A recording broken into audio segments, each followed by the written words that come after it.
పాడైన పురము ఎంతో తన మనస్సును అణుచుకొనలేనివాడును అంతే. చాలండి. హల్లెలూయా, హల్లెలూయా. ఇక్కడ చదవబడినటువంటి వాక్య భాగంలో ఏం చూస్తున్నామండి? ఏమిటంట అది? సామెతల గ్రంథం 25వ అధ్యాయం 28వ వచనంలో ఏమని రాయబడి ఉంది? ప్రాకారము లేక పాడైన పురము ఎంతో తన మనస్సును అణుచుకొనలేనివాడును అంతే. అవునా? మనం ఇక్కడ చూస్తాము, ప్రాకారము లేకపోతే ఏమవుతుంది? కాంపౌండ్ వాల్ లేదనుకోండి, ఏమవుతుందండి?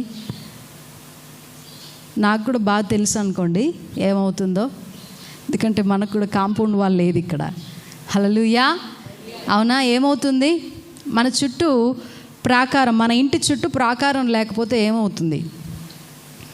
ఏమవుతుంది? ఇంట్లోకి ఏమేమి వస్తాయి? పాములు. అందరికీ తెలుసు కదా, కొంచెం గట్టిగా చెప్తారా మరి? ప్రాకారం లేదు ఇంటికి, ఏమవుతుంది? పాములు, తేళ్ళు, కుక్కలు, పిల్లులు, ఎలకలు, పందికొక్కులు, ఇంకా ఇంకా ఏమైనా ఏవి వీలుంటే అవన్నీ కూడా ఇంట్లోకి వచ్చేస్తాయి. హల్లెలూయా. అవునా కదా? అందుకని దేవుని వాక్యం ఏమని సెలవిస్తోంది? ప్రాకారము లేక పాడైన పురము ఎంతో. అనగా ఈనాటి కాలంలో ఊర్లకి కాంపౌండ్ వాల్స్ లేవు, కానీ ఒకనాటి కాలంలో చూసినట్లయితే, అనగా కనీసం ఒక 2000-3000 సంవత్సరాల క్రితం, క్రీస్తు పూర్వపు కాలములో గమనించినట్లయితే గనక, ఆ సమయంలో ప్రతి ఒక్క పట్టణానికి చుట్టూ కూడా ఏముండేది? ప్రాకారం ఉండేది. మనకు ఎలా తెలుసు ఆ విషయము? మనకి ఎరికో పట్టణం చుట్టూ ఏముండేది? పెద్ద ప్రాకారం ఉందంట, పెద్ద గోడ, కాంపౌండ్ వాల్ కట్టుకున్నారు. దానివల్ల శత్రువులకి త్వరగా అవకాశం ఉంటుందా? పట్టణాన్ని పాడు చేయడానికి అవకాశం ఉండదు కదా. ప్రాకారము లేకపోతే పట్టణాన్ని పట్టుకోవడం అనేది శత్రువులకు తేలికవుతుంది కదా. అలాగే మన ఇంటికి కూడా ప్రాకారం లేకపోతే ఏమవుతుంది? ఈజీగా ఏది పడితే అది మన ఇంట్లోకి వచ్చే అవకాశాన్ని మనమే ఇస్తున్నట్టు కనుక మనం ఏం చేస్తాం? జాగ్రత్తగా ఇంటి చుట్టూ బేస్మెంట్ కట్టి, పునాది వేసి బేస్మెంట్ కట్టి చక్కటి కాంపౌండ్ వాల్ కట్టుకుంటాం. ఎందుకు అని అంటే, ఏది పడితే అది ఇంట్లోకి రాకుండా మన ఇల్లు జాగ్రత్తగా క్షేమముగా, ఇంట్లో ఉన్నవారు క్షేమముగా ఉండడానికి ప్రాకారాలు కట్టబడతాయి. దేవుని వాక్యం ఏమని సెలవిస్తోందంటే, ప్రాకారము లేక పాడైపోయిన పురము ఎంతో తన మనస్సును అణుచుకొనలేనివాడును అంతే. అనగా మనస్సును అణుచుకోనట్లయితే గనక మనము కూడా పాడవుతామని దేవుని వాక్యం సెలవిస్తూ ఉంది. హల్లెలూయా.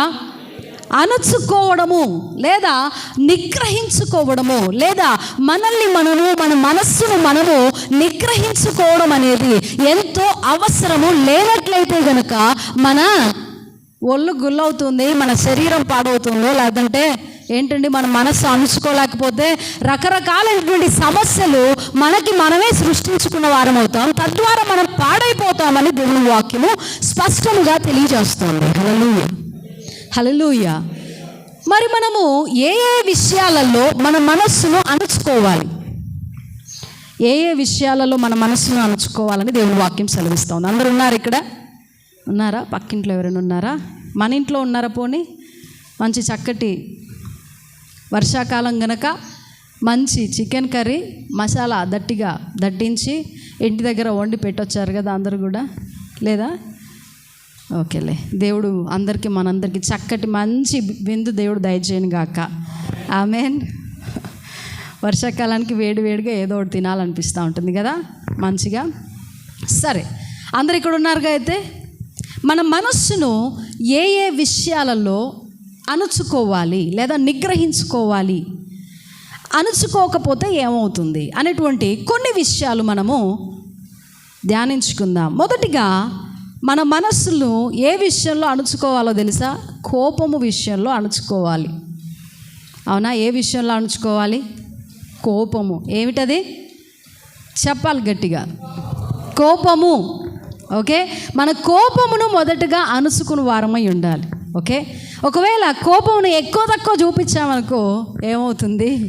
పాడైపోతుంది. హల్లెలూయా. ఏం పాడైపోతాయి? బంధాలు పాడవచ్చు, కుటుంబాలు పాడవచ్చు, ఇంకా ఏవైనా పాడైపోవచ్చు. అవునా? కోపమును అణుచుకోవాలని దేవుని వాక్యం సెలవిస్తోంది.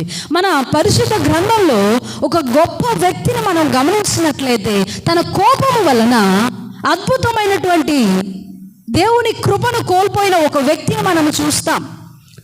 సంఖ్యాకాండము 20వ అధ్యాయములు చదువుతారు ఎవరైనా? సంఖ్యాకాండము 20వ అధ్యాయం 8వ వచనం చదువుదాం. 8, 10, 11, 12 వచనాలు చదువుకుందాం. నీవును పోగు చేసి వారి కనుల ఎదుట ఆ బండతో మాట్లాడుము, అది నీళ్ళిచ్చును. నీవు వారి కొరకు నీళ్లను బండలో నుండి రప్పించి సమాజమునకు వారి పశువులకును త్రాగుటకిమ్ము. యెహోవా అతనికి ఆజ్ఞాపించినట్లు మోషే ఆయన సన్నిధి నుండి ఆ కర్రను తీసుకొని పోయి, తరువాత మోషే అహరోనులు ఆ బండ ఎదుట సమాజమును పోగు చేసినప్పుడు అప్పుడు వారితో, ద్రోహులారా వినుడి, మేము ఈ బండలో నుండి మీ కొరకు నీళ్లు రప్పింపవలెనా అనెను. అప్పుడు చదవండి. బండను కొట్టగా నీళ్లు సమృద్ధిగా ప్రవహించెను, సమాజమును పశువులను తాగెను. అప్పుడు యెహోవా మోషే అహరోనులతో, మీరు ఇశ్రాయేలీయుల కన్నుల ఎదుట నా పరిశుద్ధతను సన్మానించు గనుక సమాజమును చాలండి. ఇక్కడ ఈ వాక్య భాగంలో చదివబడినటువంటి వాక్య భాగంలో సంఖ్యాకాండములో మనము చూస్తాము, మోషే గారికి దైవజనుడైనటువంటి నాయకుడైనటువంటి గొప్ప వ్యక్తి అయినటువంటి మోషే గారికి కోపం వచ్చినట్లుగా మనం చూస్తూ ఉన్నాం. ఓకే, కోపం వచ్చింది. ఏమొచ్చిందండి? మనకు కూడా అనేక సార్లు వస్తుంది కదా, చాలాసార్లు వస్తూ ఉంటుంది కదా. కొన్నిసార్లు అనుకోకుండా వస్తూ ఉంటుంది, కొన్నిసార్లు హార్మోన్స్ కూడా సహకరించవండి కదా, దానివల్ల కూడా కోపం వస్తూ ఉంటుంది. బాడీ సహకరించకపోవడం ఒకటి, లేదా పరిస్థితులను బట్టి కోపం ఒకటి, లేదా పని ఎక్కువ చేసినప్పుడు కోపం ఒకటి. పోయినసారి లాస్ట్ టైం చెప్పినట్టుగా పాస్టర్ గారు ఎప్పుడు ఎక్కువ కోపం వస్తుంది? ఆకలి వేసినప్పుడు కోపం వస్తుంది, ఇంకా పని ఎక్కువైనప్పుడు కోపం వస్తుంది, ఇంకా ఎన్నెన్ని ఉంటాయి కదండి. మనం కొన్నిసార్లు కోపం రావడానికి పెద్దగా అవసరం లేదు, పిల్లలు గట్టిగా అరిచారంటే కోపం వచ్చేస్తుంది. హల్లెలూయా కదా. కొన్నిసార్లు ఎందుకు కోపం వస్తుందో మనకి అర్థం కాదు కదా అండి. ఏ చికాకైనా మనకి కోపం వస్తూ ఉంటుంది, ఏదైనా కోపం వచ్చేస్తూ ఉంటుంది కొన్నిసార్లు కదా. కానీ దేవుని వాక్యంలో మనం గమనించినట్లయితే భక్తుడు దైవజనుడైనటువంటి మోషేకు కోపం వచ్చినట్లుగా మనం చూస్తూ ఉన్నాం. సమాజం అంతా కూడా వీరి మీద గునుగడం వలన మోషేకు కోపం వచ్చింది.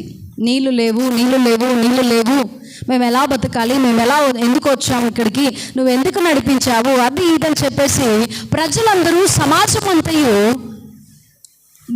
సనగడం వల్ల, గొనుక్కోవడం వల్ల మోషేకు కోపం వచ్చింది. అయితే దేవుడు ఒక చక్కటి పరిష్కారాన్ని తెలియజేశాడండి. నువ్వు వెళ్ళి ఏం చేయమన్నాడు? బండతో మాట్లాడమన్నాడు. హల్లెలూయా. ఏం చేయమన్నాడండి? తిమోతన్న ఏం చేయమన్నాడు? బండతో వెళ్ళి మాట్లాడు. ఇదిగో బండ, నీళ్ళు ఇవ్వు అంటే నీళ్ళు ఇస్తుందని చెప్పాడు. ఓకే, కానీ మోషేకు అధికమైన కోపం ఉండడం వలన బండ దగ్గరికి వెళ్ళినటువంటి మోషే ఏం చేశాడో తెలుసా? మాట్లాడకుండా, ద్రోలారా వినుడి అని కోపంతో వాళ్ళని తిట్టాడు, సమాజాన్ని తిట్టాడు. రెండోదిగా ఏం చేశాడు? మాట్లాడమన్న బండను ఏం చేశాడు? 2 సార్లు దబా అని కొట్టేశాడండి. కొట్టేశాడు కర్రతో. హల్లెలూయా. కొట్టేసరికి నిజానికి పాపము బండలో నుండి నీళ్ళు వచ్చేసాయి. కానీ ఎవరి కోపం వచ్చిందో తెలుసా? దేవుడు కోపం వచ్చింది. మనకు కోపం వస్తే ఏం కాదు, దేవుడు కోపం వస్తే మనం అయిపోతాం. హల్లెలూయా. ఏం చేస్తాం? మన కోపం వస్తే పోయి దబా 2 కొడతాం కావచ్చు, అవునా? టకటకమని 2 మాటలు మాట్లాడేస్తాం కావచ్చు. మనకు కోపం వచ్చినప్పుడు మనం చేసే 2 పనులు ఏంటో తెలుసా? ఒకటి, ఇష్టం వచ్చిన విధంగా మనం మాట్లాడము. రెండవది, ఇష్టం వచ్చిన పని చేసేయడం. కోపంలో ఏం చేస్తావో మనకు తెలియదు. మోషే గారు కూడా, దైవజనుడైనటువంటి మోషే, అనేక సంవత్సరాలు దేవుణ్ణి వెంబడించిన ఈ మోషే గారికి కోపం వచ్చినప్పుడు ఏం చేశాడండి? తనకిష్టం వచ్చినట్టుగా మాట్లాడాడు, అలాగే తనకిష్టం వచ్చినట్టుగా చేశాడు. మనం కూడా అనేక మారులు కోపం వచ్చినప్పుడు మనం ఏం చేస్తాం? మన నోటి నుండి ఏమొస్తుందో మనకు తెలియదు. మన మనస్సును అణుచుకోలేని వారమై, కోపమును అణుచుకోలేని వారమై దానిని బయటికి కక్కివేసినప్పుడు ఏదో ఒక రకమైనటువంటి ఆశీర్వాదం మనం కోల్పోతాం. ఈ దైవజనుడైనటువంటి భక్తుడైనటువంటి దేవుని వెంబడించిన గొప్ప నాయకుడిని ఈ మోషే తన కోపమును అణుచుకోలేకపోవడం వలన వాగ్దాన దేశంలోనికి ప్రవేశించలేకపోయాడు. 40 సంవత్సరాలు ప్రజలను నడిపించాడు, 40 సంవత్సరాలు అద్భుతాలు చేశాడు, 40 సంవత్సరాలు దేవుని బిడ్డలను ఒకరోజు కాక ఒకరోజు ఎంతో ప్రేమగా చాలా కనికరంతో నడిపిస్తూ దేవునితో పాటు నడుస్తూ వారిని నడిపిస్తూ వచ్చాడు. కానీ ఒక్కరోజు తనకు వచ్చినటువంటి కోపం వలన, ఆ కోపాన్ని అణుచుకోలేకపోవడం వలన వచ్చినటువంటి చెడు మాట వలన, చెడు క్రియ వలన ఏం చేశాడండి? వాగ్దాన దేశంలోనికి ప్రవేశించకుండా పోయాడు. ఈ రోజున నీ కోపము నీ ఆశీర్వాదములకు అడ్డముగా ఉన్నదేమో పరిశీలన చేసుకో. ఈ రోజున నీకు వచ్చేటువంటి కోపం వలన, ఆ కోపంలో నీవు మాట్లాడేటువంటి మాటల వలన, ఆ కోపంలో నీవు చేసేటువంటి పిచ్చి పనుల వలన, క్రియల వలన, అనవసరమైనటువంటి ఆలోచన వలన, మనము తొందరపడి తీసుకునేటువంటి ఆ నిర్ణయాల వలన, కోపంలో ఎవరు కూడా ఏం తీసుకోవద్దంటారండి? కోపం వచ్చినప్పుడు ఏం తీసుకోవద్దట? నిర్ణయాలు తీసుకోవద్దు. ఎందుకు? ఆ కోపంలో ఏ నిర్ణయం తీసుకున్నా అది సరైన నిర్ణయం కాదు అని అంటారు కదా అండి. కాబట్టి ఆ కోపం వలన వచ్చేటువంటి అనవసరమైనటువంటి వాటి వలన ఆశీర్వాదాలను మనం పోగొట్టుకునే వారంగా ఉంటూ ఉన్నాం. అనేక మారులు ఆశీర్వాదాలను పోగొట్టుకుంటున్నామేమో పరిశీలన చేసుకోవాలి. కోపాన్ని మనం అణచుకోవాలి. దేవుని వాక్యం ఏమని సెలవిస్తోంది? ఎఫెసీ పత్రిక 4వ అధ్యాయంలో దేవుని వాక్యం స్పష్టంగా సెలవిస్తోంది. 26వ వచనంలో ఏంటండి? కోపపడుడి గాని పాపం చేయకుడి. కోపపడుడి కానీ పాపం చేయకుడి. మీ కోపం ఎంతవరకు నిలిచి ఉండాలట? సూర్యుడు అస్తమించే వరకే ఉండాలట మీ కోపం. హల్లెలూయా. సూర్యుడు తెల్లారితే ఉదయించాడంటే మీ కోపం ఏం చేయాలి? సూర్యుడు అస్తమించే వరకే మీ కోపం ఉండాలి. 6 అయిందంటే కోపం పోవాలి. అప్పటివరకు కోపం ఉండి ఉండి ఉండి ఉండి ఇట్లున్నా కానీ 6 అయిందంటే ఏమవ్వాలి? ఆ కోపం అంతా సర్లే 6 అయిపోయిందిగా, దేవుని స్తోత్రం, నేను నిన్ను క్షమించేస్తుందా, నా కోపం పోయిందని చెప్పాలి. హల్లెలూయా, హల్లెలూయా, హల్లెలూయా. మన కోపం అంతా కూడా ఎంతవరకు ఉండాలి? సాయంత్రం ఎన్ని గంటల వరకు ఉండాలమ్మా? పని నుండి ఇంటికి వచ్చే వరకు ఉండాలి. ఇంటికి వచ్చాక ఏం చేయాలి? కోపం అంతా పోయిందిలే, సర్లే ఇక ఇప్పుడు దాకా కోపం ఉండేది, ఇప్పుడు ఏమైంది? కోపము ఆరైందిగా, వెళ్ళిపోయింది. హల్లెలూయా. గట్టిగా చప్పట్లు కొడదాం ఒకసారి. కోపం ఎన్ని గంటల వరకు ఉండాలి? 6 గంటల వరకు ఉండాలి. తర్వాత ఉండొద్దు. అది ఉండని, మనం ఉండొద్దు ఆ ఇంట్లో. హల్లెలూయా. అలా చేయకండి. ఏంటి ఏం చేయాలి మనము? కోపపడుడి కానీ పాపము చేయకుడి. కోపపడడం అనేది సహజమైన విషయం. కోపం వస్తుంది కొన్నిసార్లు. ఎదుటి వాళ్ళు తిట్టినప్పుడు, పరిస్థితులు మనల్ని ఇబ్బంది పెట్టినప్పుడు, పని ఒత్తిడి ఎక్కువైనప్పుడు, ఆకలి వేసినప్పుడు, లేదా బాధ కలిగినప్పుడు కోపం వస్తుంది. కానీ ఆ కోపంలో నీవు మాట్లాడే మాట పాపమునకు గురి చేస్తుంది. తద్వారా నీ ఆశీర్వాదమునకు నీవు దూరం అయిపోతావు. కాబట్టి కోపపడచ్చు కానీ పాపమునకు దూరంగా ఉండాలి. ఆమేన్. కోపం బాగా వచ్చిందనుకోండి, ఏం చేయాలి తెలుసా? మాకు కూడా చిన్నప్పుడు చెప్పేవారు, కోపం వస్తే ఎలా అంచుకోవాలని చెప్పేవారు. చెప్పండి. కోపం బాగా వస్తే ఏం చేయాలి? లెక్క పెట్టాలి. ఏం లెక్క పెట్టాలి తమ్ముడు అనిల్? నంబర్స్ లెక్క పెట్టాలి తమ్ముడు. ఎస్, నంబర్స్ లెక్క పెట్టాలి. ఏమని లెక్క పెట్టాలి? మనకు అంకెలు రావనుకోండి, ఏం పెట్టాలి? చేతులు చూసుకోవాలి ఇలాగా. 1 2 3 4 5. అందరం చదువుదాం ఒకసారి. 1 2 3 4, 5, 6, 7, 8, 9, 10, 11, 12 ఇలాగా కోపం తగ్గే వరకు లెక్క పెట్టండి. సాయంత్రం 6 వరకు లెక్క పెట్టినా పర్వాలేదు. హల్లెలూయా. సాయంత్రము 6 వరకు లెక్క పెట్టినా ప్రాబ్లం ఏమీ లేదు. కానీ ఆ కోపంలో అనవసరమైన పాపమునకు తావిచ్చినట్లయితే మనం ఆశీర్వాదమునకు దూరం అవుతాం. కాబట్టి కోపపడకుండా కోపాన్ని అణుచుకోవడానికి ప్రయత్నం చేయాలి. అణుచుకోవాలంతే. హల్లెలూయా. అనవసరమైన తొందరపాటు మాటలకి, తొందరపాటు క్రియలకి మనం అవకాశం ఇచ్చినట్లయితే గనక మనము ఆశీర్వాదములకు దూరం అయిపోతాం. కొన్నిసార్లు ఆ కోపంలో మాట్లాడిన మాటల వలన మనం నరకాగ్నికి కూడా గురైపోవచ్చు. అందుకే దేవుని వాక్యం సెలవిస్తుంది యాకోబు పత్రికలో, నాలుక అగ్నియే. ఏం మాట్లాడుతుందో తెలీదు. ఆ మాటల వలన, ఆ చెడు మాటల వలన మనం కొన్నిసార్లు నరకములకు ఈడ్చుకొని పోతుంది నాలుక మాటల వలన. జాగ్రత్త. కోపాన్ని అణుచుకోవడం మనం నేర్చుకోవాలి. హల్లెలూయా. కోపపడవచ్చు కానీ పాపమునకు దానికి అవకాశం ఇవ్వద్దు. ఇష్టం వచ్చిన విధంగా మాటలు, ఇష్టం వచ్చిన క్రియలు మనం కోపంలో చేయవద్దు. హల్లెలూయా. అణుచుకున్నట్టుకు ప్రయత్నం చేయాలి. హల్లెలూయా. ఎక్కువగా కోపపడితే మనకేమవుతుందండి? మన మంచి బంధాలు పాడైపోతాయి. కోపం వచ్చినప్పుడు మనము మంచి కలిసిమెలిసి ఉండేవాళ్ళం, మంచి స్నేహితులం కావచ్చు. కోపం బాగా వచ్చి తిట్టామనుకో ఏమైపోతాం? ఆ స్నేహము దూరం అయిపోతుంది. అవునా? ఆ బంధాలు దూరం అయిపోతాయి, ఆ ప్రేమలు చల్లారిపోతాయి. నువ్వు ఇంత మాట అన్నావా, నేను ఇంత మాట్లాడిని గడప దొక్కని అంటారు. అవునా?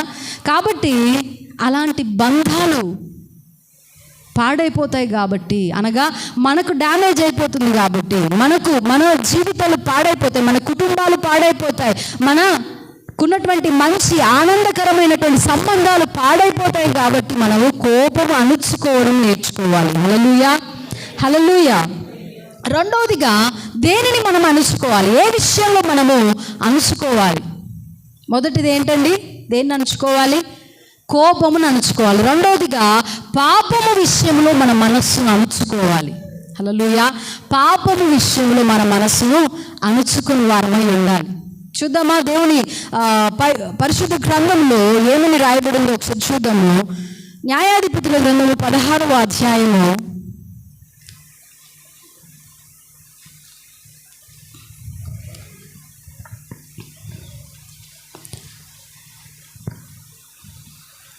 16వ అధ్యాయము 19వ వచనం చదువుకుందాం. తన తొడ మీద అతనిని నిద్రబుచ్చి ఒక మనుషుని పిలిపించి వాని చేత అతని తల మీద 7 జడలను క్షౌరము చేయించి అతని బాధించుటకు మొదలుపెట్టెను. అప్పుడు అతనిలో నుండి బలము తొలగిపోయెను. చాలండి. ఇక్కడ మనం చూస్తాము సంసోను అనేటువంటి వ్యక్తిని మనం చూస్తాం. ఇతను న్యాయాధిపతి. సంసోను అంతటి బలవంతుడు బైబిల్ గ్రంథంలో మరొకరు లేరు. అంత బలము కలిగిన వాడు. ఉట్టి చేతులతో అనగా వట్టి చేతులతో సింహాన్ని సైతము మేకపిల్లని చీల్చినట్టుగా చీల్చిందంట ఆయన. ఎంత బలం కదా ఆయనకి, ఎంత ధైర్యము కదా. ఇటువంటి ధైర్యవంతుడు, బలవంతుడైనటువంటి ఈ వ్యక్తి ఏం జరిగిందండి? పాపములో పడిపోయాడు. ఒక స్త్రీని మోహించి పాపములో పడిపోయాడు. తన మనస్సును అణచుకొనలేనివాడే పాపములో పడిపోయాడు. అయితే ఆ స్త్రీ లాలన చేసి ఏం చేసిందంట ఈ వ్యక్తిని? నీ బలం ఎక్కడుంది, నీ బలం ఎందులో ఉంది, నీ బలం ఎందులో ఉంది అని మాటికి రోజుకి తనని అడగడం మొదలుపెట్టింది. ఏం చేసింది? అడుగుతోంది, నీ బలము ఎక్కడుంది, నీ బలము ఎందులో ఉంది అని అంటే ఎన్నిసార్లు అడిగిందండి తెలుసా మీకు? ఎన్నిసార్లు పరీక్షించిందో తెలుసా? 4 సార్లు పరీక్షించినట్లుగా మనం చూస్తూ ఉన్నాం. 4 సార్లు. సంసోను ఎన్నిసార్లు అణుచుకున్నాడో తెలుసా? తన మనస్సును చెప్పకుండా 3 సార్లు తన మనస్సును అణుచుకున్నాడండి. హల్లెలూయా. ఎన్నిసార్లు అణుచుకున్నాడు తన మనస్సుని? 3 సార్లు అబద్ధం చెప్పి తప్పించుకున్నాడు. పాపంలో పడినప్పటికీ తన బలం వెనుక ఉన్న రహస్యం ఏమిటో ఈ దెలీలా అనేటువంటి స్త్రీకి చెప్పకుండా 3 సార్లు తను తాను అణుచుకుని అబద్ధం చెప్పాడు. కానీ 4వసారి ఏం చేశాడట? ఏం చేస్తుందంట ఆమె 16వ అధ్యాయం 16వ వచనంలో చూడండి. ఆమె అనుదినములు మాటల చేత అతని బాధించి తొందర పెట్టిస్తున్నందున అతని ప్రాణము విసికి చావగోరెను. పాపం అనేది ఏం చేస్తుందో తెలుసా? మనల్ని అనుదినము విసికిస్తుంది, ప్రతిదినము విసికిస్తుంది. పాపం ప్రతిదినము కూడా పాపంలో పడమని చెప్పి ప్రేరేపిస్తూ ఉంటుంది. ఎందుకు అనంటే అపవాది మనల్ని ప్రేరేపించినప్పుడు పాపంలో పడినట్లయితే కనుక మనం నరకాగ్నికి వెళ్తామని అపవాదికి తెలుసు కనుక ఏం చేస్తూ ఉంటుంది? పాపంలో పడు పడు పడు పడు పడు అని తొందరపడతా ఉంటాడు. హల్లెలూయా. మనం ఏం చేయాలి? సంసోన్ లాగా 3 సార్లు అణుచుకోవద్దండి. ఎన్నిసార్లు అణుచుకోవాలి? అన్నిసార్లు. ఎన్నిసార్లు అయితే వాడు తోస్తాడో అన్నిసార్లు అణుచుకోవాలి మనం. హల్లెలూయా, హల్లెలూయా, హల్లెలూయా. ఆవంట ప్రతిదినము తొందర పెడుతుంది, ప్రతిదినం అతన్ని బాధిస్తూ ఉంది, ప్రతిదినము కూడా తొందర పెడుతుంది. సమాధానం చెప్పు, సమాధానం చెప్పు, నీ బలం ఎందులో ఉందో చెప్పు. ఈవెను ప్రేమించాడు కనుక 3 సార్లు అబద్ధం చెప్పినా 4వసారి నిజం చెప్పేశాడు. ఎక్కడో దగ్గర దొరికిపోతాం అణుచుకోకపోతే. మన మనస్సును అణుచుకోకపోతే ఎక్కడో దగ్గర పాపానికి చిక్కుతాం. కాబట్టి మనం ఏం చేయాలి? అణుచుకోవాలి, మనస్సును అణుచుకోవడం నేర్చుకోవాలి. పాపము నుండి పడకుండా, పాపములో పడకుండా మన మనస్సును యోసేపు వలె అణుచుకోవడం నేర్చుకోవాలి. ఒకసారి ఆదికాండము 39వ అధ్యాయం 10వ వచనం చదువుకుందాం. ఆదికాండము 39వ అధ్యాయం 10వ వచనము చదువుకుందాం. దినదినము ఆమె యోసేపుతో మాట్లాడుచుండెను గాని అతడు ఆమెతో శయనించుటకైనను ఆమెతో నుండుటకైనను ఆమె మాట వినవాడు కాదు. హల్లెలూయా. సంసోను కేవలం 3 సార్లు 4 సార్లకు పడిపోయాడండి పాపంలో. మనస్సును అణుచుకోలేకపోయాడు. యోసేపును చూసినట్లయితే ఏంటంట అండి, యోసేపును కూడా దినదినము ఆమె ప్రేరేపిస్తూ వచ్చిందట. ఒక్కరోజు జరిగినటువంటి సంఘటన కాదది. ఒక్కరోజు నాతో పడుకో అంటే పారిపోయిన వాడు కాదు యోసేపు. అది ఒక్క రోజులో జరిగింది కాదట. దినదినము ఆమె ప్రేరేపిస్తూ ఉందట. దినదినము ఆమె మాట్లాడుతూ ఉందంట. దినదినము ఆమె ఇబ్బంది పెడతానే ఉంది. కానీ యోసేపు నీతిమంతుడై ఈమె దగ్గర నుండి పారిపోయాడు. హల్లెలూయా, హల్లెలూయా, హల్లెలూయా. నిజముగా మనము దేవుని వెంబడించినట్లయితే, నిజముగా ఆయనను విశ్వసించినట్లయితే, నిజముగా నీతి, న్యాయము, యథార్థత మనలో ఉన్నట్లయితే గనక, నిజమైన క్రీస్తు భక్తుడివి, బిడ్డవి నువ్వు అయితే గనక, మనము పాపము నుండి పారిపోయేటువంటి, అనగా పాపములకు మన మనస్సును అణచుకున్న వారమై జీవించాలి. కానీ ఒక్కసారి కాదు, 2 సార్లు, 2 సార్లు కాదు, 3 సార్లు దినదినము మనం ప్రేరేపించబడుతున్నప్పటికీ కూడా మనము లొంగని వారమై, మన మనస్సును అణుచుకున్న వారమై మనం జీవించాలి. ఆమేన్, హల్లెలూయా. ఈ సంసోను అయితే పాపములో ప్రేరేపించబడినప్పుడు పడ్డవాడే ఏమయ్యాడండి? చెడ్డవాడయ్యాడు. కన్నులు పోగొట్టుకున్నాడు. తన జీవితం అనేది అంత తొందరగా ముగిసేది కాదు. కానీ పాపంలో పడడం వల్ల, మనసును అణుచుకోలేకపోవడం వలన త్వరగా తన జీవితం ముగిసేది. కానీ యోసేపు ఏం చేయబడ్డాడండి? దేవుడు నన్ను చూస్తున్నాడని పాపం నుండి పారిపోయి తన మనస్సును అణుచుకున్న వాడై జీవించినప్పుడు ప్రధానమంత్రిగా దేవుడు తను ఎరగని ప్రజల మధ్య, తను ఎరగని దేశమునకు బానిసగా వెళ్ళిన ఈ యోసేపు ఆ దేశంలోకి ఏమయ్యాడు? ప్రధానమంత్రి అయ్యాడు. కారణం ఏమిటి? తన మనస్సును అణుచుకోవడం వల్ల. ఈరోజు నీవు నీ మనస్సును అణుచుకున్నట్లయితే దేవుడు నిన్ను గొప్ప చేస్తాడు. పాపము విషయంలో మన మనస్సును అణుచుకున్నప్పుడే, నీతి విషయంలో మనం నిలబడినప్పుడే మనము గొప్ప చేయబడతాం. ఒక్కరోజు కాకపోయినా మరొక రోజు.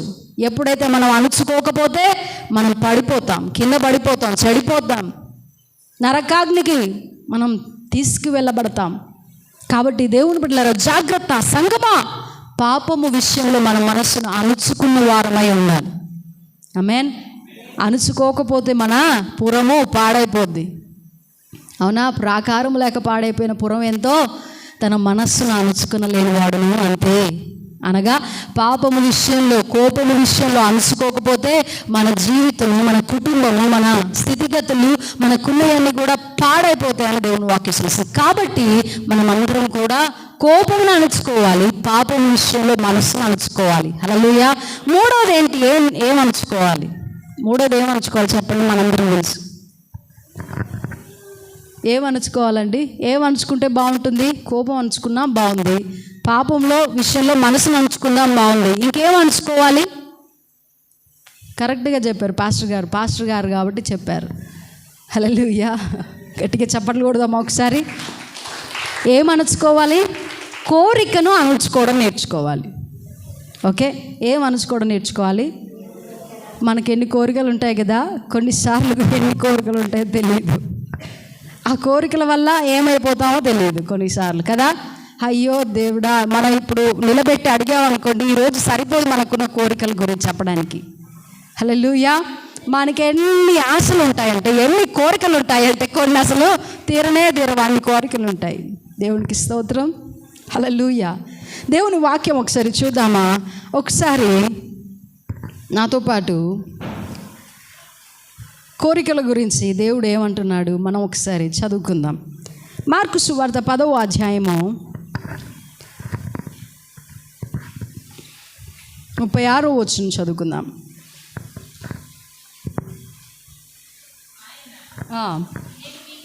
నేను మీకేమి చేయగోరుచున్నారని వారిని అడిగాను. వారు, నీ మహిమయందు నీ కుడి వైపున ఒకడును నీ ఎడమ వైపున ఒకడును కూర్చుండునట్లు మాకు దయచేయమని చెప్పిరి. చదవండి. యేసు, మీరేమి అడుగుచున్నారో మీకు తెలియదు, చాలండి. ఓకే, చూడండి, మనం అనుకుంటాం మనకే అన్నీ ఇలాంటి కోరికలు ఉంటాయి అనుకుంటాం కదా. ఆనాటి కాలంలోనే యేసుక్రీస్తు ప్రభుల వారికి సైతం కోపం తెప్పించినటువంటి సందర్భం ఇది. మీరేం అడుగుతున్నారో మీకు తెలియదురా అన్న సందర్భం ఇది. హల్లెలూయా.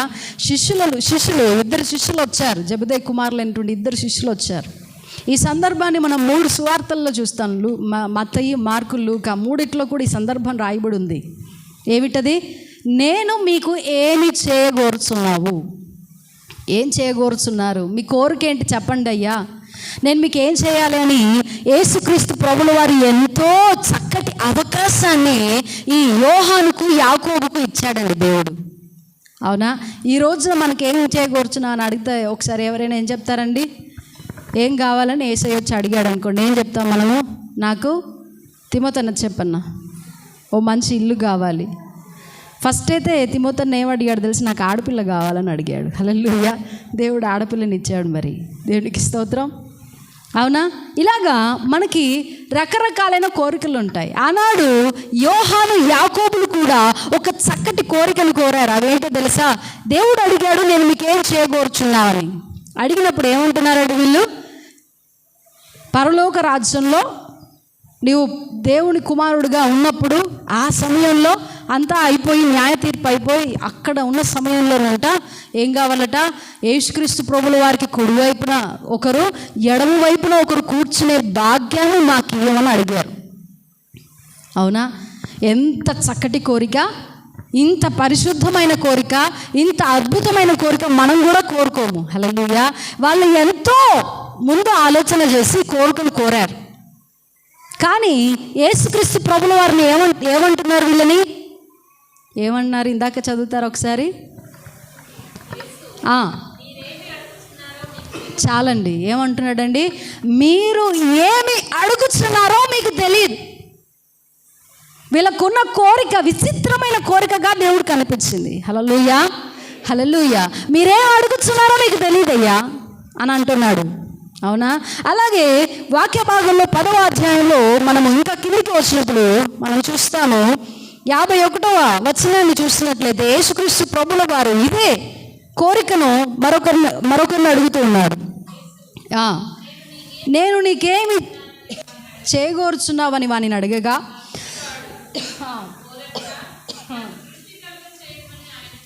బోధకుడా నాకు దృష్టి కలుగ చేయమని ఆయనతో అనేను. అందుకు యేసు, నీవు వెళ్ళుము, నీ విశ్వాసము నేను స్వస్థపరచనని చెప్పాను. హల్లెలూయా. చూపు పొంది వెళ్ళను. Amen, amen. చూడండి, ఒకే ప్రశ్నని దేవుడు శిష్యులను అడుగుతున్నాడు, అలాగే మరొక గుడ్డివాడిని అడుగుతున్నాడు. కానీ శిష్యులు ఫెయిల్ అయిపోయారు. వాళ్ళు ఏం అడుగుతున్నారో వారికి తెలియదట.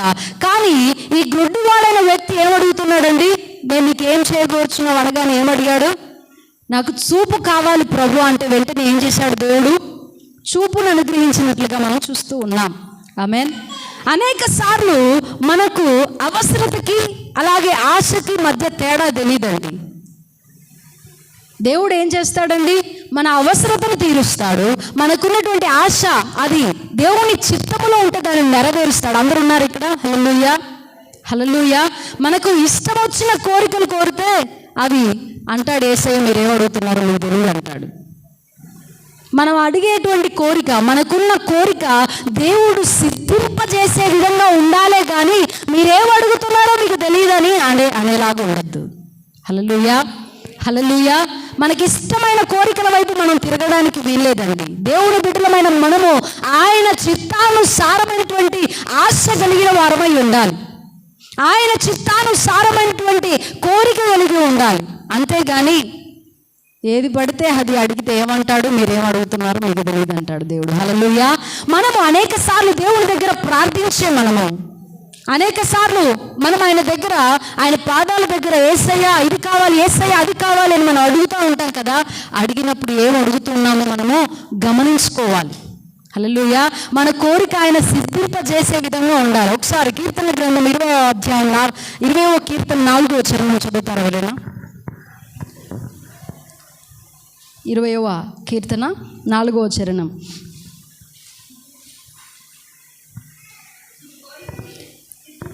నీ కోరికను సిద్ధింపజేసి నీ ఆలోచన యావత్తును సఫలపరచునుగా. ఒకసారి గట్టిగా చెప్దామా? మనమందరం కూడా చప్పట్లు కొట్టమనలేదు. హల్లెలూయా. ఓకే, సరే, ఒకసారి గట్టిగా చెప్దామా? నీ కోరికను, ఎవరైతే చెప్తారో వాళ్ళ కోరికను దేవుడు సిద్ధింపజేస్తాడు కాబట్టి అందరం చెప్దాం. ఓకే, నీ కోరికను సిద్ధింపజేసి నీ ఆలోచన యావత్తును ఆయన సఫలపరచునుగాక. Amen, amen. అనవసరమైన కోరికలను మన హృదయాల నుండి తీసేసి లోకానుసారమైన కోరికలను, ఆశలను, ఆలోచనలను మనసులో నుండి తీసివేసి దేవుడు సిద్ధింపజేయగలిగినటువంటి కోరిక మనం కలిగి ఉండాలి. ఆమెన్. మనము ఆయన చిత్తములో ఉన్న కోరికలో మనం ఉండాలి కానీ ఆయన చిత్తానికి వ్యతిరేకమైనటువంటి లోకానుసారమైనటువంటి నేత్రాశకు సంబంధించిన, శరీరాశకు సంబంధించిన, జీవపు డంపములకు సంబంధించినటువంటి కోరికలను కోరి దేవుణ్ణి బాధ పెట్టే వారంగా కాక ఆయన చిత్తములో ఉన్నటువంటి కోరికను కోరి మనము పొందుకునే వారంగా ఉండాలి. ఆమేన్. అంతేగాని ఏది పడితే అది, మనసులోకి ఏదొస్తే అది కోరుకొని ఆశించేటువంటి వారంగా మనం ఉండవద్దు. అనేక సార్లు మనం ఏది చూస్తే అది కావాలని కొనుక్కొని బాధపడే వారంగా మనము ఉండవద్దు. ఏదంటే అది ప్రతి కోరికను నెరవేర్చుకోవాలన్నటువంటి ఆలోచన మనము కలిగి ఉండవద్దండి. ఎందుకనంటే అది మన ఆర్థిక పరిస్థితులను నష్టపరిచేది గాను, మన అనవసరమైనటువంటి చెత్తను తీసుకొచ్చేది గాను, లేదా అనవసరమైన కోరిక వలన ఏం జరుగుతుందండి? మనకి ఎంతో నష్టము జరుగుతుంది, కష్టము జరుగుతుంది, బాధ కలుగుతుంది. ఇతరులను బాధ పెట్టే కోరికలు, దేవుని బాధ పెట్టే కోరికలను మనము కోరవద్దు కానీ దేవుడు మన కోరికను సిద్ధింపజేసే కోరిక మనము కోరవలసిన వారమై ఉన్నాం. ఆమేన్, ఆమేన్. అనవసరమైన కోరికలు కోరక కోరికలను అణర్చుకొని దేవుని చిత్తములో ఉన్న కోరిక కోరే వారంగా ఉండాలి. ఆమేన్. దేవుడు ఇదిగో నీకేం కావాలమ్మా అన్నప్పుడు మనం ఏదైనా చెప్తే నువ్వేం అడుగుతున్నావు నీకు తెలియదని అనొద్దండి. దేవుడు మనల్ని సరే నీకు ఇస్తాను వెళ్ళు అని అనాలి. ఆమేన్. అలాంటి కోరిక మనలో ఉండాలి. అంతేగాని నువ్వేం అడుగుతున్నావు నీకు తెలియదులే అనే మన అవకాశాన్ని కోల్పోయే వారంగా మనం ఉండవద్దు. ఆమేన్. కాబట్టి మన మనస్సును ఏ విషయంలో అణుచుకోవాలట?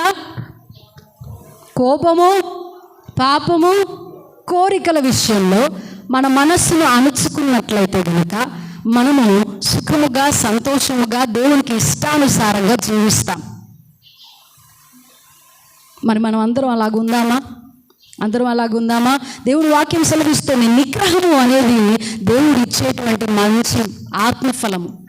ఆత్మఫలాలలో ఒకటి ఉందా? ఆశా నిగ్రహం అనేది ఒకటి ఉందా? ఆత్మఫలాల్లో ఆశా నిగ్రహం అనగా నిగ్రహము కలిగి ఉండుట ఒక ఆత్మఫలము. దేవుని బిడ్డలమైన మనమందరము కూడా ఈ ఆత్మఫలాన్ని కలిగిన వారమై జీవించును గాక.